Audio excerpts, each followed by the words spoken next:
Hello everyone, I know that you all guys are doing well. तो मैं हूं आपकी राधा मैम और हाजिर हूं आपके लिए लेके ratio, proportion and unitary methods. Okay, अब यहाँ पे जो यूनिटरी मेथड है उसको अच्छे से सीख लेना, क्योंकि ये जो है ये एकदम सुपर डुपर वाली मेथड है जो हर जगह पे लगती है। अगर आप इसको सीख गए ना कि कैसे यूज करना है, तो आप इसको रेशो प्रोपोर्शन में तो क्या, जिंदगी में कोई भी problem, even the percentage, many problems you can solve by this method. ठीक है, वो जो मैं करती हूँ ना क्रॉस मल्टीप्लीकेशन वाली मेथड, वो वाली मेथड है ये। ठीक है, तो आज तो बड़ा ही मस्त क्लास होने वाला है, क्योंकि बड़े ही अच्छे अच्छे टॉपिक्स आप सीखने वाले हो। आज रेशो का जो टॉपिक है वो पूरा खत्म करने वाले हैं। आज के वीडियो में हम सीखेंगे कि क्या होता है रेशो, क्या होती है properties of ratio, then equivalent ratios क्या होते हैं, उनको पहचाने कैसे। सेकंड थिंग, सबसे ज़्यादा इम्पॉर्टेंट कि कंपेयरिंग रेशोज को कंपेयर कैसे करना है, ये सीखेंगे। तो ये सारी बेसिक सी बातें ये आपको आनी चाहिए। चलो फिर स्टार्ट। सबसे पहले देखते हैं कि रेशो क्या होता है। रेशो होता है कि कोई भी दो क्वांटिटी के बीच में जब हम कंपैरिजन करते हैं उसको हम रेशो कहेंगे। ठीक है, और दूसरी बात कि ये जो क्वांटिटीज होंगी वो सेम ही यूनिट में होंगी। मतलब कि कभी भी आप किसी के वेट का कंपैरिजन उसकी हाइट से नहीं कर सकते हो। आपको रेशो में हमेशा यूनिट सेम लेना पड़ेगा। मतलब कि अगर हम वेट का कंपैरिजन कर रहे हैं तो हम वेट से ही कंपेयर करेंगे। कि आपका कोई फ्रेंड है, उसका वजन ज़्यादा है, तो आप उसके वजन से अपनी हाइट तो कंपेयर नहीं करोगे, उसके वजन से आपका वजन ही आप कंपेयर करोगे। अगर कोई बहुत ही ज़्यादा टॉल है तो उसकी हाइट से आप अपनी हाइट कंपेयर करोगे। तो हाइट से हाइट, वेट से वेट, डिस्टेंस से डिस्टेंस। ओके, तो जो क्वांटिटी होगी उसका यूनिट क्या होगा, सेम होगा। ओके, तो अब यहाँ पे बात आती है कि अगर यूनिट क्या हो, मतलब कि जो क्या कह सकते हैं कि जो क्वांटिटी है वो एक मीजर में चाहिए। कि जैसे कि वॉल्यूम है तो वॉल्यूम, अगर लेंथ है तो लेंथ, वेट है तो वेट, ऐसा चाहिए।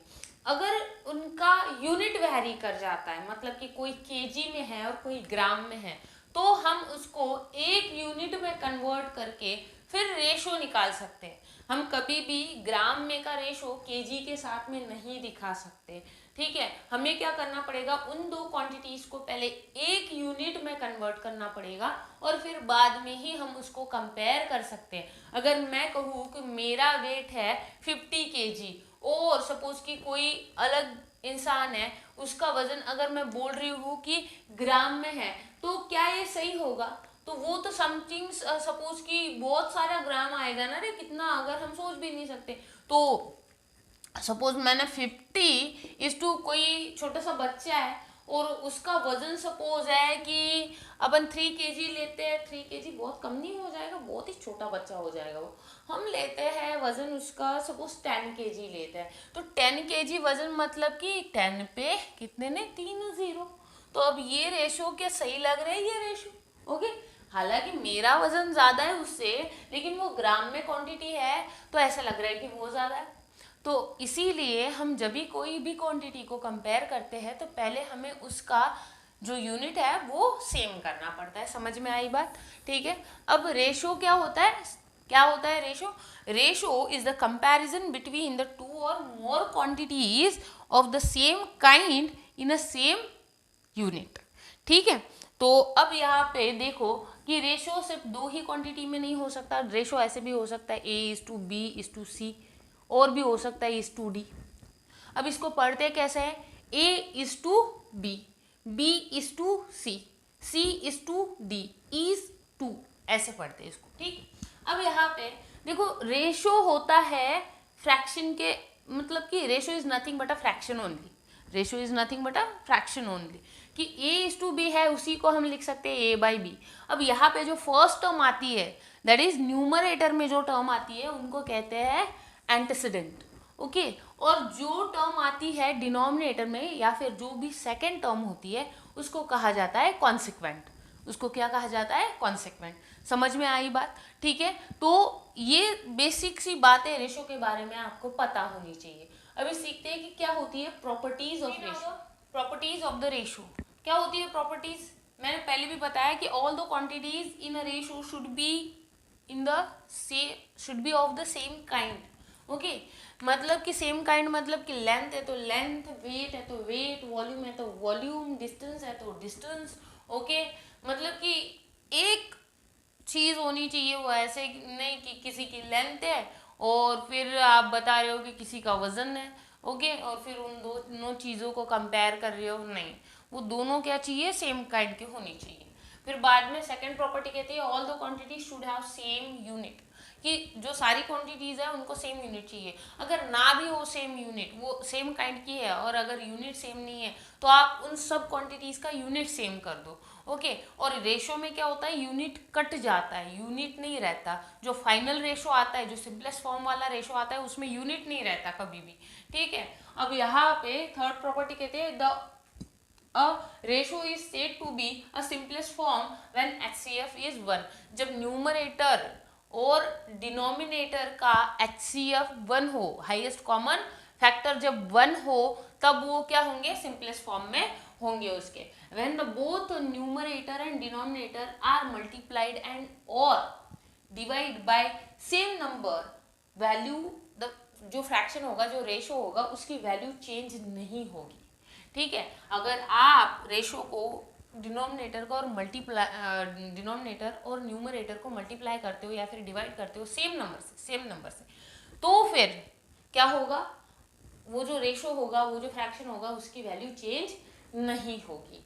ओके एक होता है मल्टीप्लाइंग फैक्टर। अब मल्टीप्लाइंग फैक्टर क्या होता है, सपोज कि 3:2 है, इसका मल्टीप्लाइंग फैक्टर क्या होगा, 2:3 होगा, उसका उल्टा, समझे उसको। ठीक है तो ये हो गया। अब इक्विवेलेंट रेशियोज क्या होते हैं, हम किसे इक्विवेलेंट रेशियो कह सकते हैं। अब आपने इक्विवेलेंट फ्रैक्शन पढ़ा होगा, आपको पता होगा कि इक्विवेलेंट फ्रैक्शंस क्या होते हैं। देखो इक्विवेलेंट फ्रैक्शंस होते हैं कि जिन फ्रैक्शंस को हम लोवेस्ट टर्म में जब कन्वर्ट करते हैं तो वो सेम आते हैं। ठीक है जैसे कि 3/2 है, ओके या फिर हम 2/3 लेते हैं, ठीक है 2/3 है, तो यहाँ पे 10/30 नहीं 10/30 कैसे रे, 10/30 कैसे, 5 2 10 और 5 3 15। अब ये दोनों इक्वल हो गए, कैसे, इसको अगर रिड्यूस करें 5 2 और 5 3 तो ये यही आएगा। मतलब कि अगर दो फ्रैक्शंस, अब ये फ्रैक्शन का मैंने समझाया, and ratio is nothing but a fraction only, तो ये सपोज 2:3 है, so 2:3 is equal to the 10:15।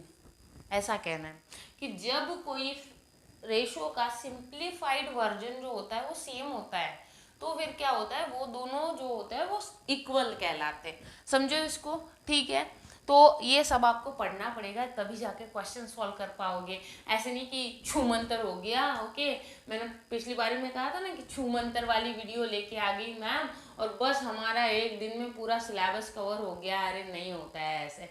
Physics क्या कहते हैं, every action is having the equal and opposite reaction. ठीक है तो ऐसे है, तुम अगर टाइम वेस्ट करते हो तो तुमको उसका हर्जाना भरना पड़ेगा। अगर तुम उसको यूटिलाइज करते हो अच्छे के लिए, आपका हर एक हार्डवर्क जो होता है वो भगवान के पास में रिकॉर्ड होता है। ठीक है तो ऐसे ही है, इसी विश्वास पे तो जिंदगी चल रही है। नाउ सी हियर कि रेशियोज को कंपेयर कैसे करना है, ये बहुत कॉमन क्वेश्चंस है। ओके एग्जाम में इससे रिलेटेड क्वेश्चन आते ही आते हैं।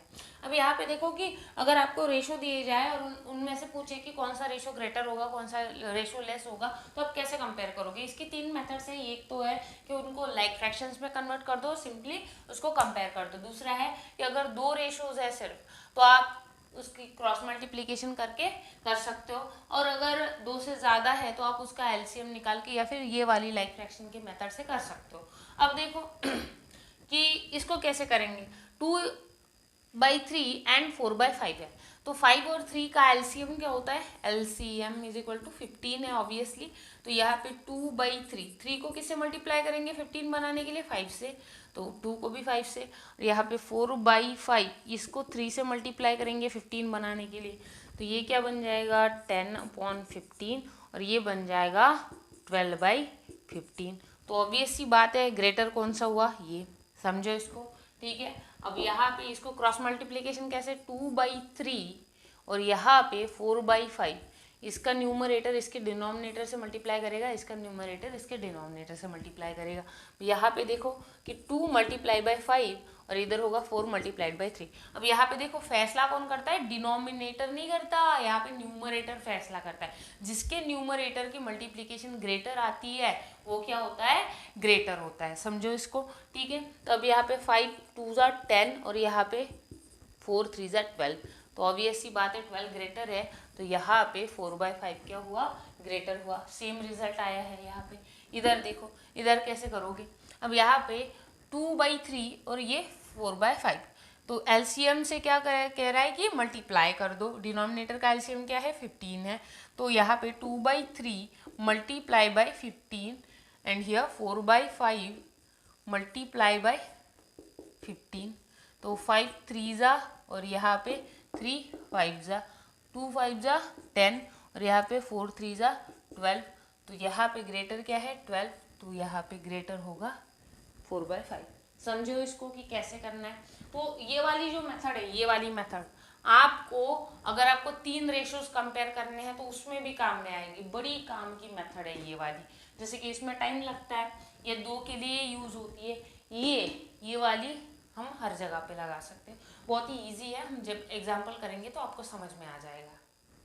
Now let's see the questions. Okay, अब यहाँ पे क्वेश्चन नंबर 1 है, आपको क्या करना है कि सिंपलेस्ट फॉर्म में कन्वर्ट करना है इन रेशोज को। तो बहुत ही इजी है, आपको रेशो को अगर सिंपलेस्ट फॉर्म में कन्वर्ट करना है तो जस्ट उसको क्या करना पड़ेगा, डिवाइड करना पड़ेगा, और उसका जो HCF है वो 1 होना चाहिए, ये बात देखनी चाहिए। अब आपको इसके लिए डिविजिबिलिटी रूल पता होनी चाहिए, HCF निकालते आना चाहिए, नहीं तो अब यहाँ पे 10:50 को क्या लिख सकते हैं, 10/50 लिख सकते हैं। ओके, अब 10/50 लिखा हमने तो यहाँ पे 0 गया है, 0 गया, नहीं तो ऐसे कर सकते हो कि 10 1 और 10 5 ओके, डायरेक्ट कट कर सकते हो।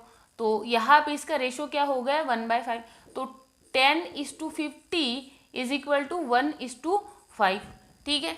अब यहाँ पे 1.2:24, 1.2:24, ये ऐसा ही क्वेश्चन है ना, हाँ सही है, ऐसा ही क्वेश्चन है।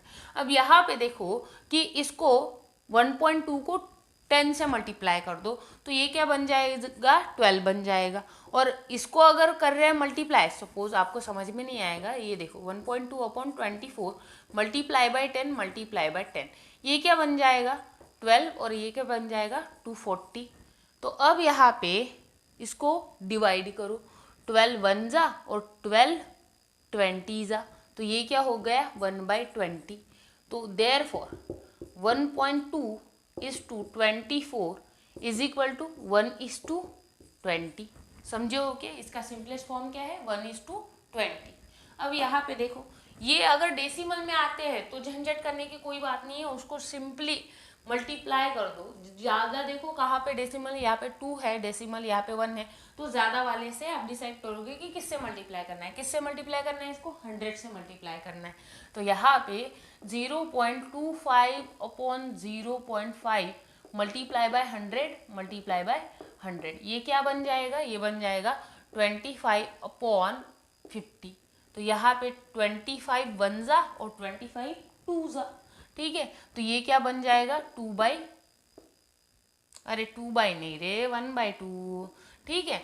तो 0.25 is to 0.5 is equal to 1:2।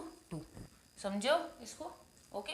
अब यहाँ पे इसको कैसे करोगे, इसको पहले इम्प्रॉपर में कन्वर्ट कर दो, 2 2 4 plus 1 5, 5/2 is to 3 1 3 plus carry 1, sorry ये यहाँ का न्यूमरेटर का 1 हम उसमें ऐड करते हैं, तो 3 1 3, ये 1 हो गया 4, यहाँ पे 3। अब 3 और 2 का एलसीएम क्या होता है, 3 और 2 का एलसीएम क्या है, यहाँ पे 3 और 2 का एलसीएम है 6, तो 5/2 multiply by 6 is to 4/3 multiply by 6। अब यहाँ पे देखो इसको कर दो काट कूट, ठीक है। तो यहाँ पे 2 3 और यहाँ पे आता है 3 2, तो फिर क्या बन जाएगा 5 3 15, या 4 2 8, और यहाँ पे इनको अभी हम आगे कुछ नहीं कर सकते, काट नहीं सकते हैं, ओके। तो यहाँ पे 15:8 उसका रेशो आ गया है सिंपलेस्ट फॉर्म में। यहाँ पे देखो अब 3 वाला जब आ जाए रेशो तो उसको कैसे सॉल्व करना है। अब अगर ये 3 रेशो दिए गए हैं आपको और इसको अभी आपको कन्वर्ट करना है सिंपलेस्ट फॉर्म में, तो कैसे कन्वर्ट करोगे? तो सिंपल सी बात है, एलसीएम मेथड से करो इसको। 4, 6 और 3 है, इसका एलसीएम क्या है? 12 है इसका एलसीएम। तो 3/4 multiply by 12 is to 5/6 multiply by 12, okay, then 2/3 multiply by 12। अब यहाँ पे काट कूट करनी होगी, है ना। तो यहाँ पे 4 1 जा 4, 4 3 जा 12, 6 1 जा 6, 6 2 जा 12, 3 1 जा 3, 3 4 जा 12। तो यहाँ पे 3 3 जा 9 आ जाएगा, इस टू 5 2 जा 10 आ जाएगा, इस टू 2 4 जा 8 आ जाएगा। अब यहाँ पे ये कॉमन किसी से ये होते हैं कि डिवाइड होते हैं कि 10 और 8 तो होते हैं लेकिन 9 नहीं होता, तो इसीलिए यही इसका सिंपलेस्ट फॉर्म है बच्चों, ठीक है। 9:10:8 यही इसका सिंपलेस्ट फॉर्म है। अब यहाँ पे देखो इसको कैसे सॉल्व करोगे। अब पहले तो इसको क्या करो, पहले इसको इम्प्रॉपर में कन्वर्ट करो। 2 5 जा 10 + 1 11/5 इज टू 2 10 जा 20 एंड देन +9 29/10, फिर बाद में 3/15। अब यहाँ पे 5 10 और 15 इनका एलसीएम क्या होता है? इनका एलसीएम है, इन तीनों के टेबल में आता है 30, ठीक है। तो अब एलसीएम से मल्टीप्लाई करो इसको। 11/5 multiply by 30 is to 29/10 multiply by 30 is to 3/15 multiply by 10। 10 नहीं रे 30, क्या यार। ओके क्योंकि रात बहुत हो गई है, अभी रात के 2:30 बज रहे हैं, मैं वीडियो बना रही हूँ, देखो। ओके, कोई चीज़ इजी नहीं होती है, इतनी मेहनत करो यार। और क्या मैं बोलती हूँ, क्या समझ में आ रहा है, क्या समझे हो? There is only 1 comment, yes ma'am समझ में आ रहा है। बाकी कमेंट क्या आते हैं? मैम नेक्स्ट वीडियो इस पे बनाओ, मैम नेक्स्ट वीडियो उस पे बनाओ। मीन्स आप मेरा नहीं सुनते हो, अब अपना देखते हो। सी हम कभी एक ना आपको स्टोरी सुनाती हूँ, कैसे होता है।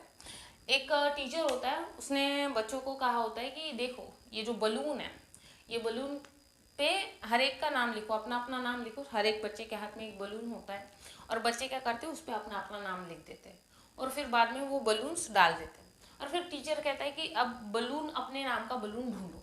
तो बच्चों को ना बड़ा टाइम लगता है, आधा 1 घंटा लगता है वो बलून ढूंढने में, बहुत सारे बच्चे होते हैं। तो अभी क्या करते हैं टीचर, दूसरी बारी में बच्चों को बोलते हैं कि बच्चों अब क्या करो, तुम हर एक बलून उठा लो उसमें से और वो बलून जिसका है उसके पास दे दो। अब ऐसा करने से विदिन 15 मिनट्स सबके हाथ में अपना बलून आ जाता है। तो ऐसा होता है, जब हम दूसरों की खुशी तलाशते हैं तब हमको खुशी अपने आप मिल जाती है। I am doing the same. मुझे क्या लगता है कि बाकी लोग एजुकेटेड होने चाहिए, मैंने किसी की हेल्प करनी चाहिए, तो ये मेरा मोटो है।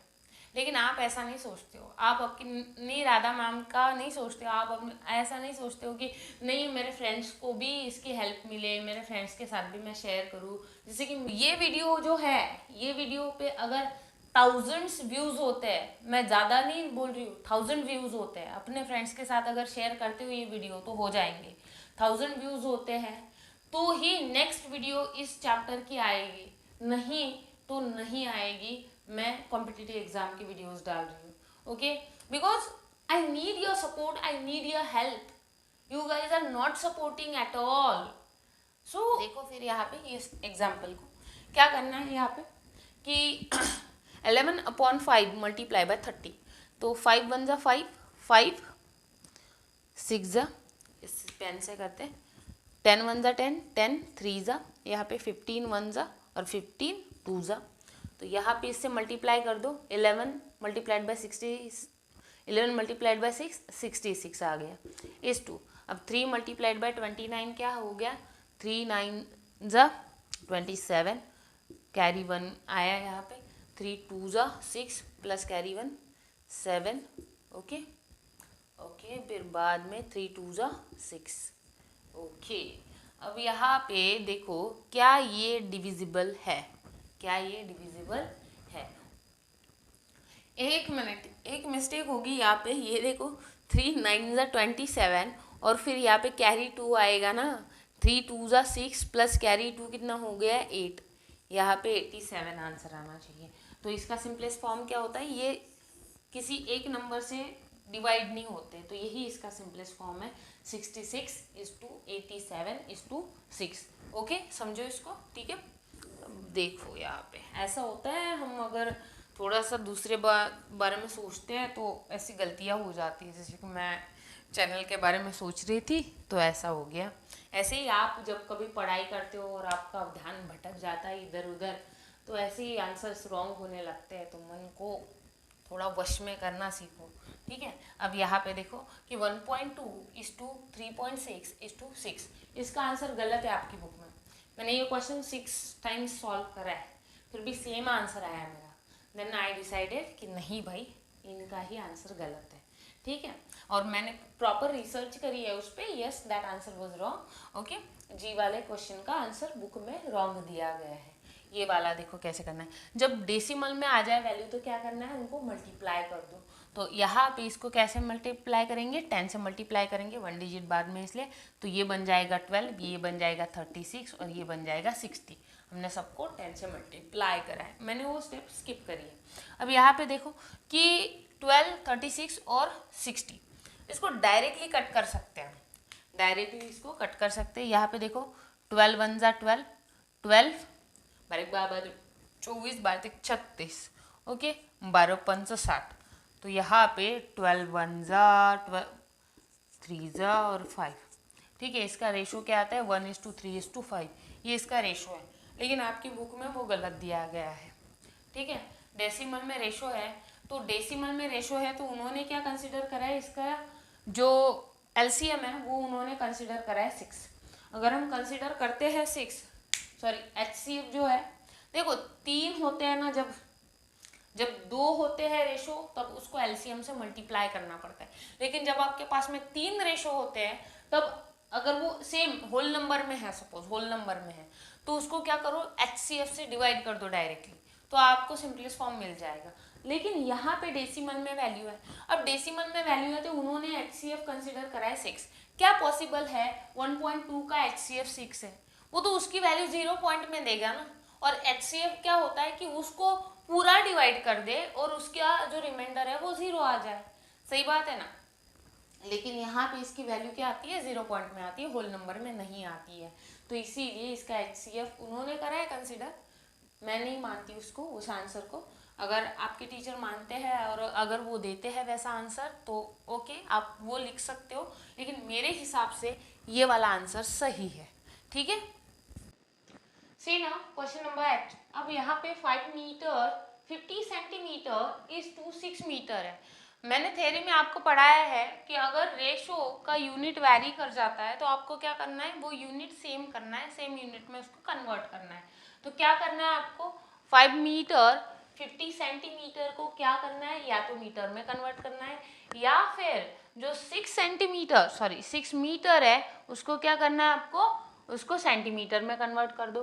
तो सिंपल सी बात है, इसको सेंटीमीटर में करते या फिर ये पॉइंट में हो जाएगा, ठीक है, सेंटीमीटर में कर देते हैं। 5 meter is equal to 500 meter आ जाएगा, 500 प्लस 50 550 सेंटीमीटर इज टू ये 6 मीटर मतलब कि 600 सेंटीमीटर, ठीक है, क्योंकि 1 metre is equal to 100 centimetre होता है इसलिए। अब यहाँ पे देखिए क्या होगा, 550 अपॉन 600, ये 0 गया, ये 0 गया, क्या बचा 55 अपॉन 60, दोनों डिविजिबल है 5 से, तो 5 1 ज़ा 5, 5 1 ज़ा 5, ये बन जाएगा 5 1 ज़ा 5 2 ज़ा, तो 11:12 इसका रेशो आता है, 11:12 सिंपल सा रेशो है, ठीक है। यहाँ पे 15 डेज और 24 डेज। अब आपकी बुक में यहाँ पे भी उन्होंने यूनिट लगाया है, जो कि चाहिए नहीं है, क्योंकि रेशोज में यूनिट कट जाते हैं, यूनिट नहीं होते हैं, ठीक है। अब यहाँ पे देखो 15 डेज और यहाँ पे 24 डेज है, तो 15/24 लिखिए, 3 ये जो है ये 3 से डिविजिबल है, 3 5 जा और 3 3 5 15, 3 से 18, 3 7 21, 3 8 24, ठीक है। तो 5/8 हो गया विच इज इक्वल टू 5:8। क्या है रेशो इसका? 15 डेज इज टू 24 डेज का 5:8। अब यहाँ पे 150 ग्राम है और 1 kg है, तो 150 ग्राम और ये क्या हो जाएगा 1000 ग्राम, ठीक है। 1 kg इज नथिंग बट 1000 ग्राम। तो यहाँ पे 150/1000 ये गया। तो यहाँ पे देखो 5 से डिविजिबल है, 5 3 जा, यहाँ पे 5 2 जा 0, तो क्या आता है 3/20 और रेशो होता है 3:20। होप सो आपको समझ में आ रहा हो, ठीक है। अब यहाँ पे देखिए 45 मिनट्स इज टू 1 आवर, तो इसको आर में कन्वर्ट कर दो। 45 मिनट्स इज टू 60 मिनट्स। अब देखो यहाँ पे कि 45/60 दोनों डिविजिबल है 5 से, तो 5 9 जा, 5 1 जा, देन 5 2 जा, तो रेशो क्या आता है 9:12। 9:12 समझ में आया, ठीक है। यहाँ पे देखो 9 मंथ्स और यहाँ पे 1.5 ईयर। अब 1.5 year is nothing but 12 months मतलब कि 1 ईयर, और यहाँ पे हाफ ईयर मतलब कि 6 मंथ्स। 12 + 6 कितना होता है? 7 8 18 मंथ्स होगा ना, तो यहाँ पे 18 मंथ्स लिखना है इसको, और यहाँ पे ये 9 मंथ्स हो गए। मंथ्स तो कट जाएंगे, है ना। यहाँ पे 9 1 जा 9 2 जा, 9 1 जा 9 2 जा, तो 1:2 आया इसका रेशो। समझो इसको, ऐसे फ्रैक्शन के फॉर्म में लिख के काट के बताना कि 1:2 रेशो आता है। अब यहाँ पे देखो कि रुपीस में है 5 और 90 पैसे, तो 5 को भी क्या कर दो पैसे में कन्वर्ट कर दो कि 500 पैसे इज टू 90 पैसे, ठीक है। अब यहाँ पे देखो कि 500/90 ये गया विच इज इक्वल टू 50:9। क्या कटते हैं किसी से? नहीं, ठीक है। तो वही आंसर है 50:9। होप सो आपको फर्स्ट क्वेश्चन समझ में आया हो, ठीक है। तो चलो फिर सेकंड क्वेश्चन देखते हैं। सेकंड क्वेश्चन, अब यहाँ पे सेकंड क्वेश्चन है कि in a class of 40 students there are 25 boys and rest are girls, find the ratio of. आपको कहा है कि एक 40 स्टूडेंट की बैच में, मतलब 40 स्टूडेंट्स है एक क्लास में, और उसमें से नंबर ऑफ बॉयज है 25, तो नंबर ऑफ गर्ल्स कितनी होंगी, और आपको ये रेशियोज पूछे गए हैं, ठीक है। तो पहले तो नंबर ऑफ गर्ल्स फाइंड कर लेते हैं, गिवन लिख देते हैं, ठीक है। गिवन क्या होगा कि टोटल स्टूडेंट्स कितने हैं 40, ओके। नंबर ऑफ बॉयज कितने, number of boys 25। Number of girls कितनी होंगी, मैं नंबर की स्पेलिंग NO करके डॉट लिख रही हूँ, आप मत करना ऐसे। आप क्या करोगे, आप पूरी नंबर की स्पेलिंग लिखोगे, ठीक है। नंबर ऑफ गर्ल्स कितनी होंगी, टोटल जो स्टूडेंट्स होंगे उनसे नंबर ऑफ बॉयज माइनस कर देंगे तो हमें नंबर ऑफ गर्ल्स मिल जाएंगी। 10 - 5 5, 3 - 2 1, 15 गर्ल्स है उस क्लास में, ठीक है। अब यहाँ पे the number of boys to the number of girls. अब बॉयज क्या है, देखो बॉयज यहाँ पे लिखोगे नंबर ऑफ बॉयज, ठीक है, मैं ही लिख देती हूँ, number of boys is to number of girls, okay, ठीक है। बॉयज देखो कितने हैं 25 है, और गर्ल्स कितनी है 15 है। रिड्यूस हो सकता है, हाँ रिड्यूस होता है, 5 5 जा और 5 3 जा, तो क्या आता है रेशो 5:3। समझो इसको, ठीक है। यहाँ पे देखो the number of girls, okay, number of girls is to number of boys, ठीक है। नंबर ऑफ गर्ल्स कितनी है 15, ओके। नंबर ऑफ बॉयज कितने हैं 25, तो 5 3 जा 5 5 जा, तो 3:5 है इसका रेशो। समझ में आया, ठीक है। अब यहाँ पे ये देखिए, अच्छा आप में से एक किसी ने कहा था, सिमी जी थी शायद वो, उन्होंने कहा था कि मैम आप हमारे डेली क्लास लीजिएगा और हमें सपोज कि ऑनलाइन क्लास आप प्रोवाइड कर दीजिए, अगर ऐसा करते हो तो हम आपको फीस देंगे, हम आपको फीस देने के लिए भी रेडी है, लेकिन आप डेली रेगुलर बेसिस पे आप क्लास लीजिए। देखिए सिम्मी जी, थैंक यू, आपने मुझे इस काबिल समझा, ठीक है, लेकिन सच में बच्चों इतना टाइम नहीं रहता है मेरे पास कि मैं डेली क्लास ले पाऊँ। मैं कोशिश करती हूँ कि मैं ज़्यादा से ज़्यादा वीडियो अपलोड करूँ, क्योंकि मेरी ऑफलाइन कोचिंग भी है, मैं कोचिंग भी पढ़ाती हूँ, तो उसमें बहुत ज़्यादा टाइम जाता है, बुक चेकिंग होती है, तो इसलिए नहीं बनता है। लेकिन अगर हाँ यूट्यूब पे बहुत ज़्यादा अगर अच्छा रिस्पॉन्स होता है तो मैं ज़रूर आपकी रिक्वेस्ट पे फ्री में ही वीडियो डाल दिया करूँगी, रेगुलर वीडियोज़ आएंगी। मुझे नहीं चाहिए पैसे, I just want your support and love. मुझे आपका सपोर्ट चाहिए, मुझे पैसे नहीं चाहिए, जस्ट आप लोग मुझे सपोर्ट करो, फिर देखो वीडियो कितनी फटाफट आती है, ठीक है। अब यहाँ पे देखो the number of girls, number of girls, okay, number of girls is to number of total number of students, कितने, total number of students, ठीक है, टोटल नंबर ऑफ स्टूडेंट्स। अब देखो नंबर ऑफ गर्ल्स है 15, टोटल नंबर ऑफ स्टूडेंट्स है 40। अब दोनों किससे डिविजिबल है, 5 से, 5 3 जा 5 8 जा, ओके, तो 3:8 इसका रेशो हो गया, समझो इसको, ठीक है। आई होप आपको समझ में आ रहा है, ठीक है, तो लिख लो फटाफट। देखिए बच्चों, ये बड़ा ही कॉमन सा क्वेश्चन है और बहुत ही ज़्यादा इम्पॉर्टेंट है। x/y is equal to 3:5 and y/z is equal to 14:9। आपको फाइंड करने को बोला है x/z एंड x/y/z। अब बहुत ही ज़्यादा इजी कॉन्सेप्ट है अगर समझ जाओ तो, ठीक है। अब x/z कैसे फाइंड करेंगे, क्योंकि यहाँ पे y कॉमन है दोनों में, देखो तो x ऐसे ही अलजेब्रा का x है, x/z इज इक्वल टू क्या होगा, x/y मल्टीप्लाई बाई y/z, ऐसे होता है, ठीक है। तो x/z इज इक्वल टू क्या होगा, x/y कितना है 3/5 मल्टीप्लाई बाय y/z कितना है 14/9। तो यहाँ पे काट कूट होगी, है ना, 3 1 जा 3 3 जा, फिर बाद में और कुछ हो सकता है, नहीं हो सकता है, तो 14 और ये 5 3 जा 15, 14:5, तो x/z आ गया हमारे पास में, कितना है x/z 14:5, तो x/z हो गया 14:15, समझो इसको, 14:15, तो यही आपका आंसर है, ठीक है। अब यहाँ पे देखो कि इसको कैसे करेंगे, x/y/z। अब 3 क्वांटिटी निकालनी है आपको, बहुत ही ज़्यादा इजी है, कैसे, अब y कॉमन है ना, अब यहाँ पे y की वैल्यू अलग है, यहाँ पे अलग है, x/y is equal to 3/5 and y/z is equal to 14/9।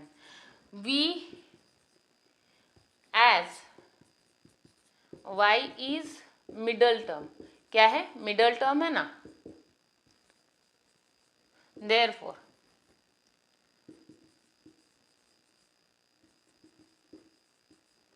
we need the same value of y in both the ratios,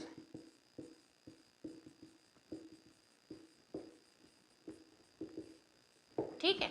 हमें दोनों रेशोज में y की वैल्यू क्या चाहिए, सेम चाहिए। तो यहाँ पे x/y जो है वो क्या है हमारे पास में 3/5 है, और यहाँ पे वो है 14/9, तो यहाँ पे 5 है और यहाँ पे क्या है 14 है।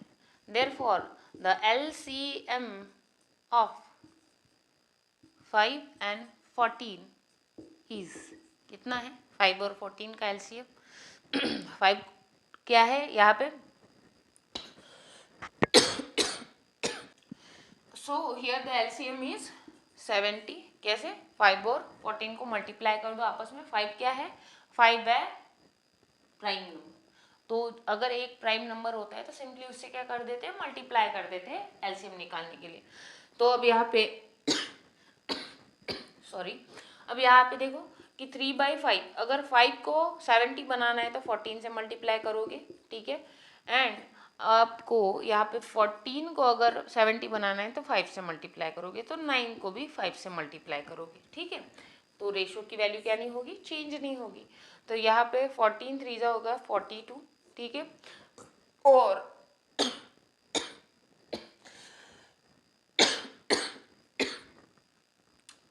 14 5 होगा 70, ओके। यहाँ पे 14 5 होगा 70 और यहाँ पे 9 5 होगा 45, ओके। अब ये दोनों वैल्यूज सेम आ गई, तो ये यहाँ पे x की वैल्यू है, y की वैल्यू है।